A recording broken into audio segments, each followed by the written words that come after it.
Hi friends, welcome to KK life. இன்றைக்கி லஞ்சுக்கு நான் என்ன பண்ணியிருக்கேன்னு பார்த்தீங்கன்னா, நல்ல டேஸ்டான நெய் சாதம் பண்ணியிருக்கேங்க. ரொம்ப நல்லாவே வந்துச்சு. இன்றைக்கி லஞ்சுக்கு என் பசங்களுக்கும் என் ஹஸ்பண்டுக்கு இதான் கொடுத்து விட்டேன். வாங்க அது எப்படி செய்யலான்னு பார்க்கலாம். ஒரு கடாய் எடுத்துக்கோங்க. அதில் தேவையான அளவு எண்ணெய் ஊற்றிக்கோங்க. நம்மளுக்கு 1.5 2 ஸ்பூன் எண்ணெயே போதும். அதில் கொஞ்சம் பட்டை, அப்புறம் ஏலக்காய், கிராம்பு, கொஞ்சம் பிரியாணி இலை, அப்புறம் கொஞ்சம் சோம்பு போட்டு நல்லா வதக்கிக்கோங்க. லைட்டாக வதக்கினா கூட போதும். அப்புறம் கொஞ்சம் வெங்காயமும் அது கூட 2 பச்சை மிளகாவும் போட்டு நல்லா வதக்கிக்கோங்க.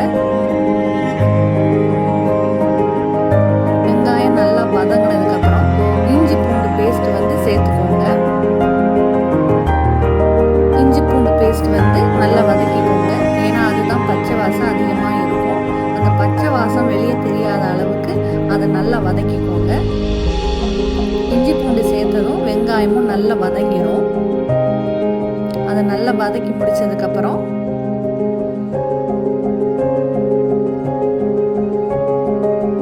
இந்த மாதிரி வதக்கினாலே போதும்.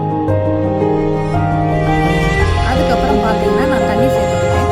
1 கிளாஸ் அரிசினா நான் 2 கிளாஸ் தண்ணி மட்டும் தான் சேர்த்துக்கிறேன்.